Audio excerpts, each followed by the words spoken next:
Pour ce qui est ensuite du Rwanda, d'abord il faut nommer les choses. Enfin, du Rwanda et de la RDC et des questions que vous avez évoquées. Je disais, il faut nommer les choses.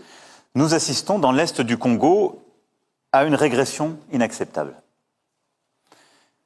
L'offensive en cours de la milice M23, sous sanction du Conseil de sécurité, est une guerre qui nous ramène 10 ans en arrière.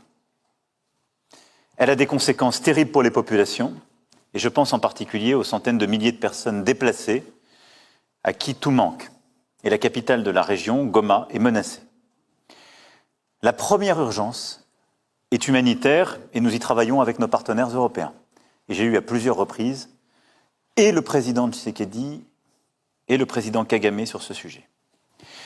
Je voudrais ensuite rappeler 2 principes fondamentaux. L'unité, la souveraineté, l'intégrité territoriale du Congo ne se discutent pas.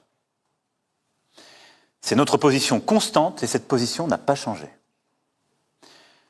Deuxièmement, il n'y a pas de 2 poids, 2 mesures. La guerre dans l'est de la RDC ne doit pas être une guerre oubliée et c'est pourquoi j'ai passé autant de temps à parler avec chacun des acteurs et surtout que notre politique est de soutenir sans relâche le cadre des discussions que le Kenya et l'Angola ont mis en place. Et j'ai pu d'ailleurs aussi échanger avec les 2 présidents pour soutenir les médiations régionales qui se sont déployées. Nous avons d'ailleurs soutenu le déploiement des troupes kenyanes dès qu'elles ont pu s'installer. Nous en avons été, je dirais, à l'initiative diplomatique. Et j'ai encore parlé ces derniers jours au président pour unifier les différents processus de médiation régionale. Je reste convaincu que la réponse doit être collective et c'est précisément le sens des entretiens que j'aurai aussi avec mes homologues avant de venir à Kinshasa.